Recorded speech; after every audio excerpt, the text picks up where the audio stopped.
Bismillahirrahmanirrahim. Assalamualaikum warahmatullahi wabarakatuh. Alhamdulillahi nahmaduhu wa nasta'inuhu wa nastaghfiruhu wa na'udzu billahi min shururi anfusina wa min sayyiati a'malina. Man yahdihillahu fala mudilla lahu wa man yudlilhu fala hadiya lahu.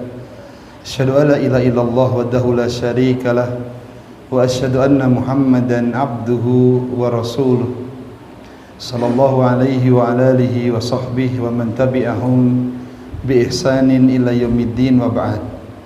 Bapak Ibu jamaah kaum muslimin wal muslimat yang saya hormati, dan semoga senantiasa mendapatkan taufik serta mendapatkan keberkahan dari Allah Subhanahu wa taala.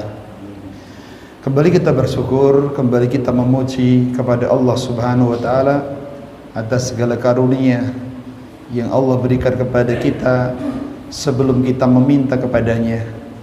Karunia yang diberikan kepada kita walaupun kita ini banyak kurangnya, walaupun kita ini banyak malasnya dalam beribadah kepada Allah Subhanahu wa taala. Sama-sama kita berharap, sama-sama kita berdoa kepada Allah, semoga setiap aktivitas, kegiatan kebaikan-kebaikan yang kita kerjakan betul-betul tidak sebatas rutinitas, tapi betul-betul bisa berbuah pahala dan bisa jadi sebab kita besok dimudahkan masuk ke dalam jannahnya, amin ya rabbal alamin. Jemaah kaum muslimin, nikmat Allah itu sangat banyak, dan termasuk nikmat Allah yang seharusnya kita minta dan kita syukuri bersama, yaitu nikmat ketika seorang hamba dimudahkan beramal dan juga diterima amalannya. Termasuk kenikmatan yang besar yang sepantasnya kita terus minta kepada Allah, yaitu nikmat dimudahkan beramal sekalian diterima amal kita. Jamaah kaum muslimin, penting seorang hamba itu berdoa kepada Allah agar amalannya diterima. Apa gunanya kita beramal? Apa gunanya kita berlelah-lelah kalau ternyata amal kita tidak diterima oleh Allah Subhanahu wa taala? Maka termasuk Bapak Ibu yang menjadi fokus doa para nabi, di antaranya Nabi Ibrahim alaihissalam, beliau berdoa, seorang khalilullah, kekasih Allah Subhanahu wa taala, seorang nabi yang disebut dengan Abul Anbiya, bapaknya para nabi. Di antara doa yang dirutinkan Nabi Ibrahim alaihissalam adalah doa agar amalannya diterima. Ya, saking pentingnya masalah ini. Nabi Ibrahim alaihissalam berdoa yang disebutkan dalam surat Al-Baqarah ayatnya 127. Kata Allah Subhanahu wa taala mengisahkan doa Nabi Ibrahim, Rabbana taqabbal minna innaka antas sami'ul alim. Nabi Ibrahim kekasih Allah Subhanahu wa taala, bapaknya orang-orang yang bertauhid, masih berdoa kepada Allah Subhanahu wa taala, Rabbana, ya Rabb kami, taqabbal minna, terimalah dari kami amalan kami. Terimalah dari kami amalan kami. Seorang nabi masih meminta kepada Allah agar amalannya diterima. Saking agungnya perkara ini. Innaka antas sami'ul alim, sesungguhnya engkau ya Allah as-sami'. Napa as-sami'? Yang maha mendengar, al-alim yang maha mengetahui. Bapak Ibu, ini doa yang sepantasnya di antara doa yang dirutinkan dalam lisan-lisan kita. Rabbana taqabbal minna innaka antas sami'ul alim. Saya baca, ditirukan Bapak Ibu. Rabbana, monggo, taqabbal minna innaka anta sami'ul alim. Rabbana taqabbal minna innaka anta sami'ul alim. 1, 2, 3 bersama-sama.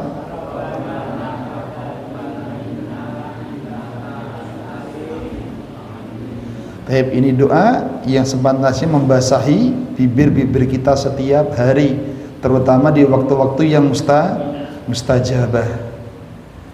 Jamaah kaum muslimin, sedikit memberikan faedah dari doa ini. Dijelaskan para ulama, di antara faedah singkat dari doa yang dibaca Nabi Ibrahim alaihissalam, yang pertama adalah pentingnya seorang muslim, seorang muslimah selalu menghadirkan sifat khauf. Apa itu khauf?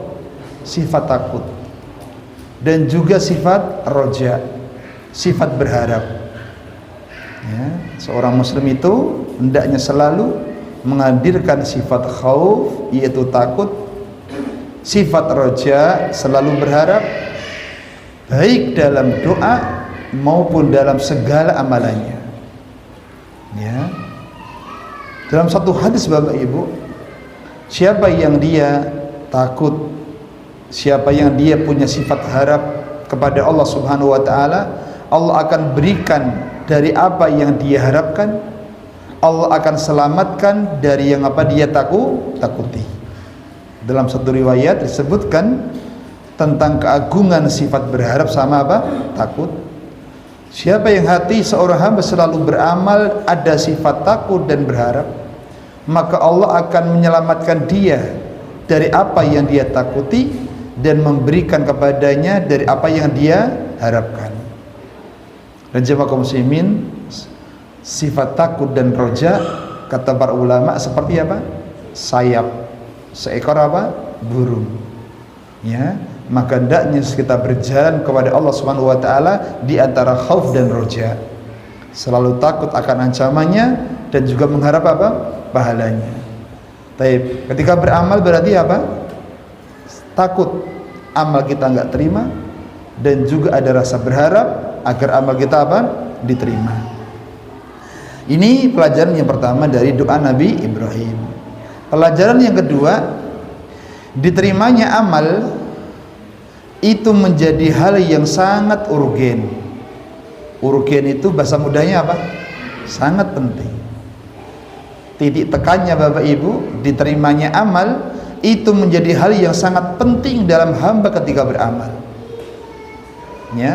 Maka jangan sampai seorang hamba itu hanya fokus beramal, tapi lupa bagaimana supaya amalannya diterima, tapi terlupakan bagaimana supaya amalannya tidak hapus. Maka jemaah kaum muslimin, setelah seorang muslim itu beramal, maka tugas kita yang kedua adalah bagaimana supaya amal itu tidak dihancurkan oleh Allah Subhanahu wa taala. Jauhilah perkara-perkara yang bisa menghancurkan amal. Riya, sifat ujub, sifat bangga diri, dan juga penghancur-penghancur amal yang lainnya. Tapi yang ketiga, di situ yang keempat Bapak Ibu salah tulis, pentingnya seorang muslim berdoa. Pentingnya seorang muslim berdoa agar selalu diberikan ketegaran. Jadi kalau Bapak Ibu berdoa dengan syarat paham apa yang dibaca, dengan syarat faham kandungan doa itu, maka doa yang kita baca akan membuat kita tegar di atas Islam, tegar dalam mengaruhi kehidupan di dunia. Maka teruslah kita menghiasi lisan kita dengan berdoa kepada Allah Subhanahu wa taala, terutama doa-doa yang agung, doa-doa yang bersumber dari Nabi sallallahu alaihi wasallam. Tapi demikian 3 faedah singkat dari doa Nabi Ibrahim alaihissalam. Rabbana taqabbal minna innaka antas samiul alim. Tapi kita masuk pada pembahasan malam hari ini, melanjutkan pembahasan tentang syahadat. Kalau kemarin kita selesai membahas syahadat la ilaha illallah, baik maknanya, rukunnya, kemudian syaratnya. Walaupun sekarang sudah apa? Perlu dimurojaah mboten? Baik, rukun la ilaha illallah ada berapa Pak Ibu? 2. Satu apa? Penafian diambil dari lafaz la ilaha. Rukun yang kedua penetapan diambil dari lafaz illallah. Kalimat ini tidak akan memberikan manfaat kecuali kita mengamalkan dua rukun ini. Menafikan ibadah kepada selain Allah dan menetapkan ibadah hanya kepada siapa? Allah Subhanahu wa taala. Ini perlu diulang-ulang. Yang kedua, makna la ilaha illallah. Apa maknanya? Tidak ada sesembahan yang benar kecuali apa? Allah. Harus ada kalimat yang benar. La ma'budah haqqun illallah. Tidak ada sembahan yang hak yang benar kecuali taib. Adapun syarat la ilaha illallah ada berapa semuanya? Ada 7. Yang pertama ilmu. Yang kedua ya wis maca gak apa-apa. Yakin. Yang ketiga apa? Menerima. Keempat terus 5 6 7 cinta. Itu perlu diulang-ulang Bapak Ibu agar semakin apa? Kokoh. Tapi sekarang kita masuk kepada makna syahadat Muhammadar Rasulullah. Sebelum masuk kepada makna Bapak Ibu, kita akan sama-sama belajar memurojaah tentang bagaimana kedudukan Nabi Muhammad sallallahu alaihi wasallam. Nabi kita Nabi Muhammad sallallahu alaihi wasallam punya dua kedudukan. Ya, yang mana seorang hamba harus memahami ini. Kalau tidak memahami yang baik akan menyimpang kehidupannya. Kedudukan yang pertama dari kedudukan Nabi Muhammad SAW, beliau adalah seorang hamba. Diambil dari lafaz wa asyhadu anna, yang pertama apa? Abduhu.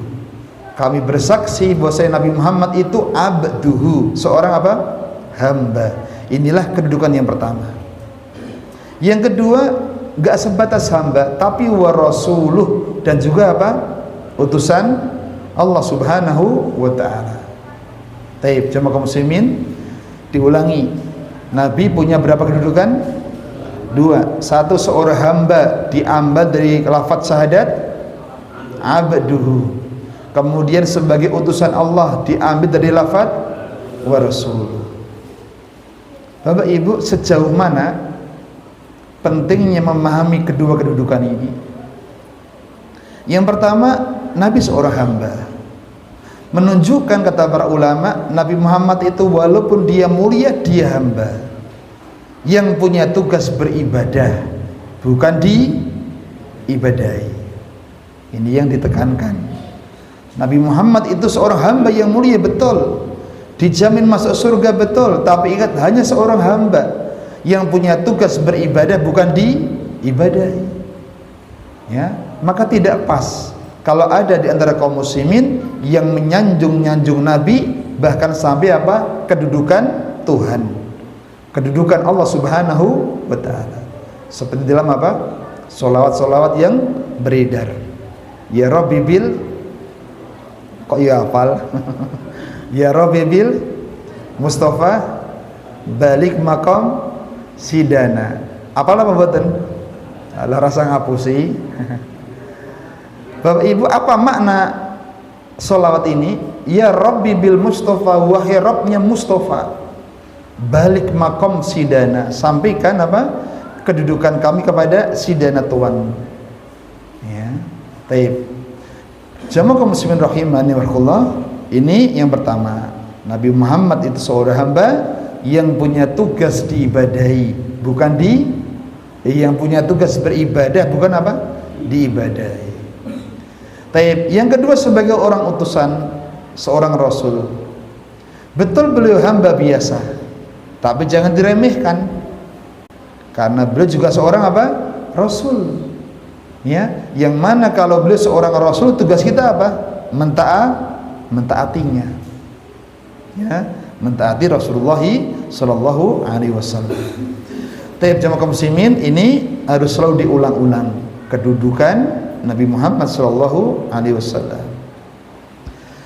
Disebutkan dalam satu hadis Bapak Ibu dari riwayat Imam Ahmad dari sahabat Anas bin Malik radhiyallahu anhu, Nabi SAW bersabda, ya ayuhan nas, wahai manusia, qulu biqaulikum, ucapkanlah dengan biasa, dengan wajar ucapan kalian.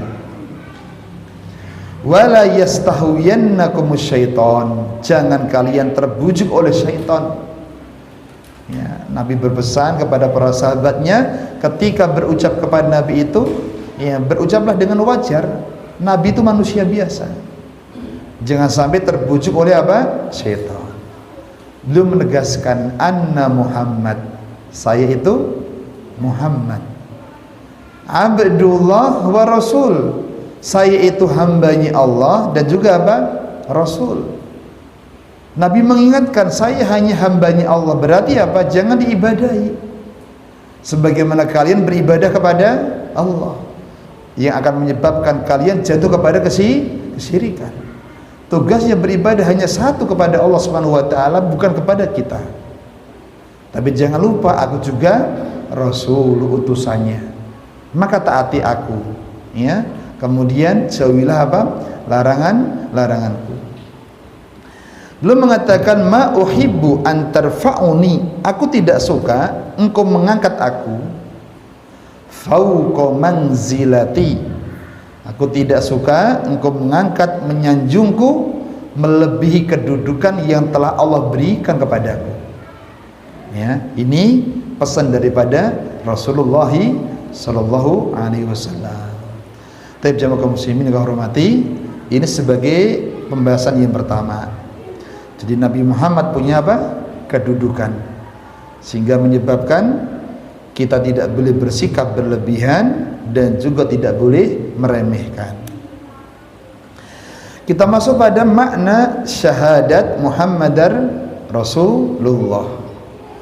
Dijelaskan oleh Syekh Muhammad bin Abdul Wahab, makna syahadat Muhammad Rasulullah adalah ta'atuhu fi ma'amara wa tasdiquhu fi ma'akhbara wa jatinabu ma naha anhu wa zajara wa alla ya'budallahu illa bima syara'a. Tapi sebagaimana biasa Bapak Ibu, biar lesan kita terbiasa, kita baca ditirukan. Ta'atuhu, monggo, fi ma'amara wa tasdiquhu fi ma'akhbara wa jatinabu ma naha anhu wa zajara wa alla ya'budallahu illa bima syara'a. Ini tadi makna syahadat apa? Muhammadar Rasulullah. Taib. Maknanya adalah ta'atu fi ma'amara, mentaati Rasulullah dalam perintahnya. Satu. Yang kedua, tasdiquhu, membenarkan, fi ma'akhbara, dalam kabarnya. Sudah dua. Yang ketiga, wajatinabu, menjauhi, manaha, larangannya, anhu jaro, dan yang diperingatkan. Sudah tiga. Yang keempat, alla ya'badallah, tidak beribadah kepada Allah illa bima syara'a, kecuali yang disyariatkan beliau. Inilah makna syahadat apa? Muhammadar Rasulullah. Saya rangkumkan Bapak Ibu biar lebih jelas. Makna syahadat Muhammad dan Rasulullah terkandung padanya 4 perkara.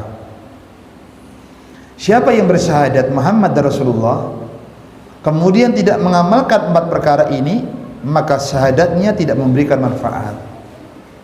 Ya, syahadatnya tidak memberikan apa? Manfaat. Yang pertama adalah menaati Nabi Sallallahu Alaihi Wasallam terhadap apa yang diperintahkan, mentaatinya. Yang kedua, membenarkan Nabi Sallallahu Alaihi Wasallam terhadap apa yang dikabarkan. Satu, mentaati. Dua, membenarkan. Yang ketiga, menjauhi apa yang Nabi larang.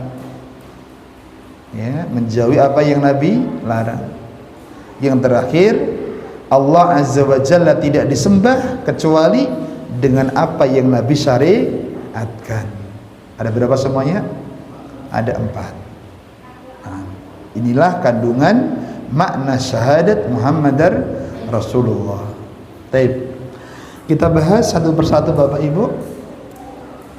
Yang pertama adalah menaati Nabi SAW terhadap apa yang diperintahkannya. Jadi orang yang bersyahadat asyhadu anna Muhammad Rasulullah, tugas yang pertama harus taat kepada Nabi. Siapa yang bersyahadat namun tidak taat kepada Nabi, maka syahadatnya la yanfa'u, tidak memberikan apa? Manfaat. Jamaah kaum muslimin, konsekuensi, bahasa lainnya apa?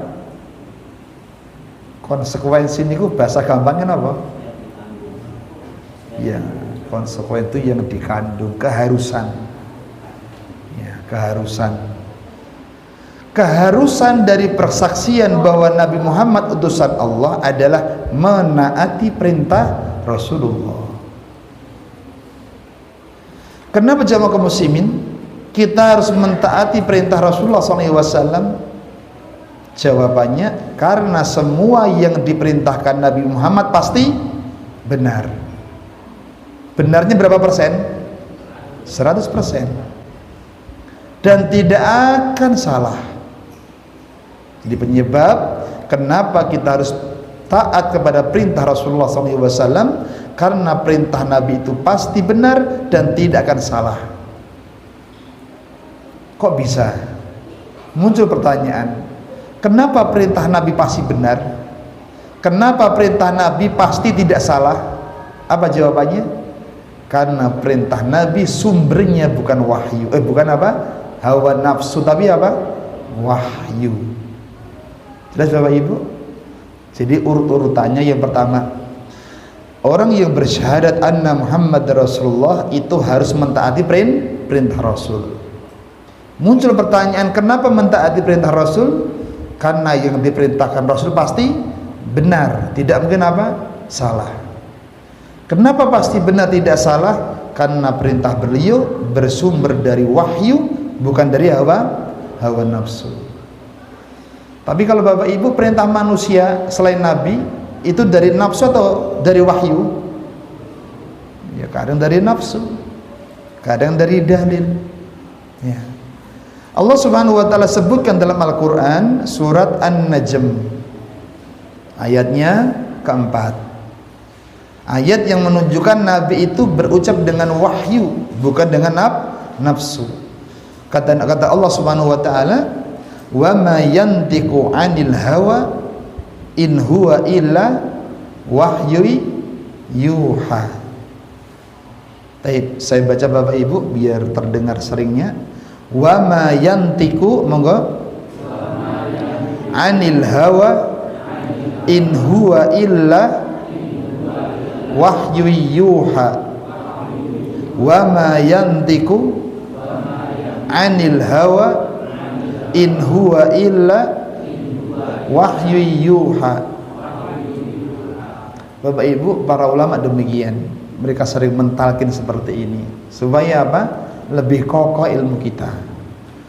Jadi kalau orang itu beramal punya dalilnya, punya dasarnya, semakin kuat Bapak Ibu. Tapi nek beramal hanya ikut-ikutan, kayak ngene melu ngene, itu ngene melu itu, nggak kokoh ya. Tapi kalau kita beramal ada dasarnya, apa? Akan kokoh amal kita. Allah mengabarkan wa ma yantiqu 'anil hawa, dan tidaklah yang diucapkan Nabi itu menurut kemauan hawa nafsunya. In huwa illa wahyu yuha, ucapannya itu tiada lain hanyalah wahyu yang diwahyukan kepadanya Nabi Muhammad SAW. Ini dalil bahwa yang diucapkan Nabi pasti benar, tidak mungkin salah, maka wajib ditaati Karena ucapan Nabi bersumber dari wahyu, bukan bersumber dari apa? Hawa nafsu. Taib, jamaah kaum muslimin hormati, jangan lupa Pak, ibu-ibu semuanya, mentaati Rasul itu perkara yang agung. Karena mentaati Rasul berarti mentaati Allah. Kalau dibalik bagaimana? Yang memaksiati Rasul berarti maksiat kepada Allah. Ini konsekuensinya, keharusannya. Siapa yang taat kepada Rasul berarti dia sudah taat kepada Allah. Tapi siapa yang maksiat kepada Rasul berarti dia maksiat kepada Allah. Allah sebutkan hal ini dalam surat An-Nisa ayat ke-80 ya, surat An-Nisa ayatnya berapa? 80. Kata Allah Subhanahu wa taala, "Wa may yuti'ir rasula faqad ata'allaha." Man, siapapun yuti'ar rasul, yang taat kepada siapa? Rasul, faqad ata'allah, sungguh dia taat kepada siapa? Allah. Bapak Ibu, dikaitkan taat kepada Rasul dengan taat kepada Allah menunjukkan ketaatan kepada Rasul perkara yang agung. Sebagaimana baik kepada orang tua ya, berbakti kepada orang tua, mencari ridhonya orang tua berarti mencari ridhonya Allah. Sebagaimana juga mencari murkanya orang tua sebagaimana mencari murkanya Allah. Menunjukkan apa? Agungnya berbakti kepada siapa? Orang tua. Karena dikaitkan dengan Allah Subhanahu wa ta'ala. Taib, jamaah kaum muslimin, yang kedua, ketaatan kepada Rasul adalah pintu surga. Maka Bapak Ibu, siapa yang dimudahkan taat kepada Rasul, bersyukurlah. Semoga ini tanda, semoga ini alamat kita besok betul-betul dimudahkan masuk ke dalam surga. Walaupun kadang kita ini tidak banyak temannya ya, karena kadang dalam mengamalkan sunnah Nabi itu kita asing ya, kita asing. Rasul sallallahu alaihi wasallam bersabda, "Kullu ummati yadkhulunal jannah." Setiap umatku akan masuk ke dalam surga. Illa man aba, kecuali orang-orang yang enggan. Qalu, para sahabat bertanya, "Ya Rasulullah, wahai Rasulullah, wa man ya'ba?" Siapa yang enggan itu? Dijawab oleh Nabi, "Man ata'ani," siapa yang taat kepadaku maka dia masuk surga. Siapa yang asani, maksiat kepadaku, itulah orang-orang yang enggan. Bapak Ibu, hadis ini sebagai bentuk muhasabah untuk kita. Kita besok kira-kira termasuk yang dimudahkan masuk surga atau masuk neraka.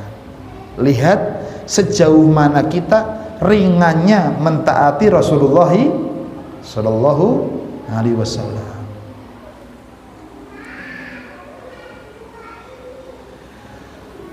Ada kisah Bapak Ibu sebelum masuk poin yang kedua. Nabi sallallahu alaihi wasallam itu memerintahkan kepada kita kalau makan dengan tangan apa? Kanan. Nabi bersabda kepada sahabat Ibnu Abbas, "Ya gulam, samillah wa kul biyaminik wa kul mimma yalik." Hei anak kecil, ucapkan bismillah sebelum apa? Sebelum makan. Wa kul biyaminik, maka dengan apa? Tangan kanan. Wa kul mimma yalik, makan dari makan yang paling dekat. Ada seorang Bapak Ibu ahli bid'ah, ketika mendengar hadis Nabi ini, Nabi memerintahkan makanlah dengan tangan kananmu, dia mengatakan saya nggak bisa. La astati, katanya, saya tidak apa? Bisa. Orang ini mengatakan la astati, saya tidak bisa, bukan karena nggak mampu, tapi karena menolak, sombong, tidak mau taat kepada perintah Nabi Shallallahu Alaihi Wasallam. Akhirnya Bapak Ibu langsung dihukum oleh Allah Subhanahu Wa Taala. Tangannya seketika itu langsung apa? Tidak bisa diangkat. Ya, tidak bisa apa? Diangkat. Ini salah satu contoh siapa yang dia menentang Rasulullah SAW. Kata para ulama, mereka akan disegerakan adabnya. akan disegerakan apa? Adabnya. Maka pesan saya Bapak Ibu untuk saya pribadi dan Bapak Ibu semuanya, kalau memang datang perintah Rasul, sunnah Rasul, dan kita belum mampu, cukup kita menerima, tapi jangan sampai apa?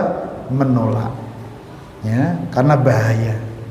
Walaupun belum mampu, sebatas kita terima, kita yakin ini perintah Rasul, ya. Sebab kalau kita sampai menolak, bisa jadi sebab apa? Turunnya adab Allah Subhanahu wa ta'ala. Ada kisah Bapak Ibu, suatu desa, saya lupa namanya. Desa ini dikasih Allah Subhanahu wa ta'ala kemudahan, kalau tanam padi itu panennya bagus, tanamannya subur, kalau panen ya bagus hasilnya. Bapak Ibu, dikisahkan kampung ini kalau lagi panen, mereka punya kebiasaan berfoya-foya.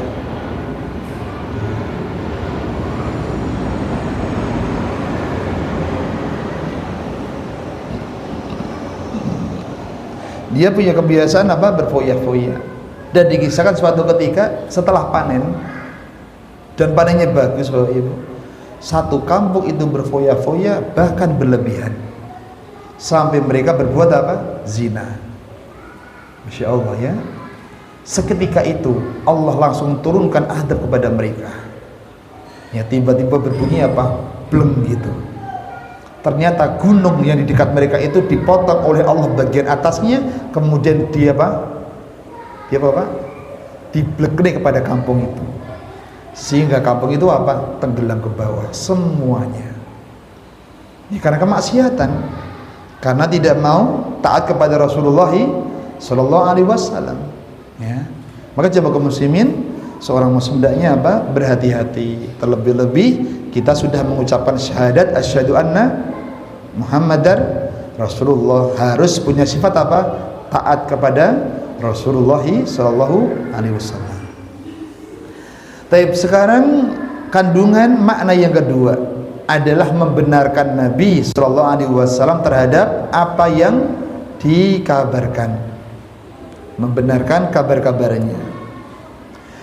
Konsekuensi Bapak Ibu, keharusan orang yang bersaksi bahwasanya Nabi Muhammad utusan Allah adalah membenarkan apapun yang dikabarkan Nabi, walaupun kadang tidak masuk apa? Tidak masuk akal. Baik berkaitan dengan hal dunia ataukah hal akhirat. Apakah berkaitan tentang masa lalu, masa yang sedang terjadi, ataupun masa apa? Depan. Selama itu sumbernya sahih dari siapa? Nabi SAW, kita wajib apa? Tasdikuhu, wajib membenarkannya, tidak boleh apa? Mendustakannya. Siapa yang bersyahadat anna Muhammad Rasulullah tapi tidak membenarkan apa yang dikabarkan Nabi, maka kalimat syahadatnya la yanfa, tidak memberikan apa? Manfaat. Baik, jemaah kaum muslimin, ada ancaman dari Nabi SAW, disebutkan dalam riwayat Imam Muslim.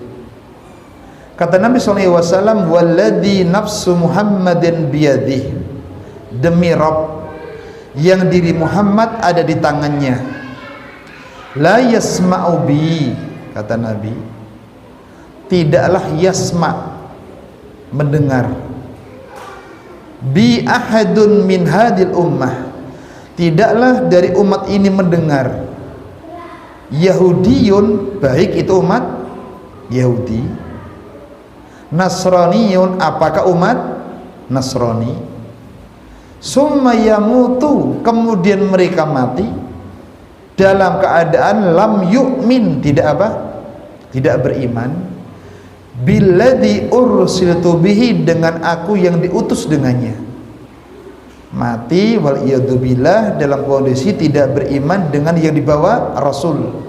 Ancamannya adalah illa kana min ashabin nar, kecuali dia termasuk daripada penduduk apa? Neraka. Ini pentingnya tasdik, pentingnya membenarkan semua kabar yang datang dari apa? Nabi. Bapak Ibu, kabar dari Nabi itu mesti benar atau belum tentu? Kenapa mesti benar? Ya sumbernya wahyu, bukan apa? Hawa nafsu. Ya, sumbernya adalah wahyu, bukan dari hawa nafsu. Saya berikan contoh Bapak Ibu. Hadis tentang apa? Lalat. Yang kita harus mengimaninya, membenarkannya. Lalat itu bahasa Jawanya apa? Laler. Kita cek bagaimana iman kita. Nabi SAW bersabda, an Abi Hurairah radhiyallahu anhu, anna Rasulullah SAW qala, dari sahabat Abu Hurairah, Rasulullah bersabda, idza waqa'ad dubab, apabila dubab, napa dubab? Lalat, laler, itu waqa'ah, terjatuh, fi ina'i ahadikum, di bejana kalian. Bejana itu berarti apa? Ya tempat air, termasuk gelas mungkin ya. Apabila ada sebuah laler Pak, tiba no gelas atau tiba di bejana, ya, kata Nabi SAW, perintahnya apa? Fal yaghmishu. Bapak Ibu nek ngombe teh, liyane teh lah napa? Jahe susu. Ngerti-ngerti plek enten apa? Laler. Jenengan pripun? Bar maca hadis masalahnya. Pripun jenengan? Ya di gua. Ya, padahal Nabi memerintahkan apa? Fal yaghmishu, celupkan dulu, nyuk. Jangan langsung dibuang, celupkan dulu. Apa ilahnya, apa sebabnya? Kata Nabi SAW, ya, summa liyat rahu, setelah dicelupkan baru dibuang. Ilahnya adalah fa inna fi ihda janahaihi, karena di salah satu sayapnya ada da. Apa itu da? Kewalik Pak. Da itu penyakit. Salah satu sayapnya ada apa? Penyakit. Sayap kanan atau kiri? Enggak disebutkan. Jangan ngira-ngira kanan kiri, enggak ada nasnya. Lafadznya umum. Ya. Salah satu sayapnya itu mengandung da, mengandung penyakit. Wa fil akhar, sayap yang lain mengandung syifa. Apa syifa? Obat. Iman atau tidak? Wajib beriman. Nek wajib beriman berarti pas membaca susu ketiban laler, pripun? Celupke, baru dibuang Pak. Dibuang lalernya, wedange di tenane diminum. Ya. Tapi kalau Bapak Ibu enggak dicelupi langsung dibuang, berarti tidak tasdik, tidak membenarkan kabar Nabi, plus tidak taatuhu, tidak taat kepada perintah Nabi. Kecil Bapak Ibu. Tapi kalau kecil ini kita mulai untuk mentaati Rasul dalam perkara-perkara yang ramai ini, nanti yang besar pun akan dimudahkan. Tapi kalau yang kecil-kecil dari perintah Rasul enggak kita laksanakan, yang besar-besar juga sulit. Maka Bapak Ibu ketika masuk masjid diperintahkan kaki mana? Kanan. Ayo kita perintahkan, kita laksanakan. Keluar kaki kiri.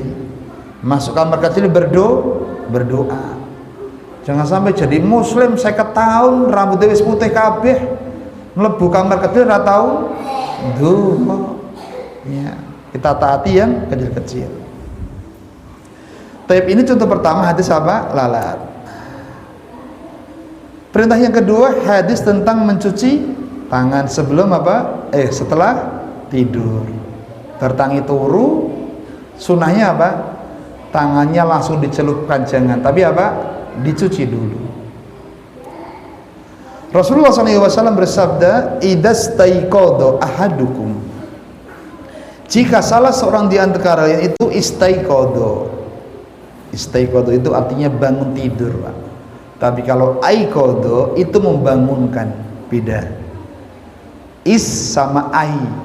Kalau is itu bangun, kalau ai itu apa? Membangunkan. Apabila istaiqadha ahadukum, salah satu di antara kalian itu bangun tidur, min naumihi, dari tidurnya, fala yaghmis, Jangan mencelupkan yadahu, tangannya, fil ina, di mana? Di bejana. Hatta yaksilah, sampai dia mencuci tangan itu. Berapa kali? Thalathan. Berapa? 3 kali. Ya, kalau ada keran ya pakai keran, enggak masalah. Apa ilahnya Bapak Ibu? Kenapa bangun tidur sebelum tangan dicelupkan kok dicuci dulu? Kata Nabi, la yadri aina batat yadahu. Kita enggak tahu tadi malam tangan kita bermalam di mana. Kira-kira Bapak tahu Ibu? Tadi malam tangan jenengan bermalam di mana, tahu kira-kira? Enggak ada yang tahu. Ada orang yang mendengar hadis ini Bapak Ibu mengatakan, kami tahu ya Rasulullah.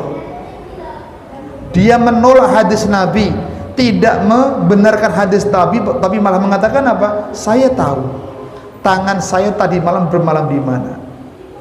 Dia berucap sambil ada penolakan, penentangan. Akhirnya jamaah muslimin langsung dihukum oleh Allah. Bangun tidur dikisahkan tangannya langsung masuk ke mana? Ke duburnya. Ya, dubur itu bagaimana berarti? Bagian belakangnya. Ini disebutkan para ulama, kisah-kisah yang ditulis dalam kitab Ta'dhimu Sunnah, pengagungan terhadap apa? Sunnah Nabi Shallallahu Alaihi Wasallam. Dan ada kisah-kisah yang lainnya.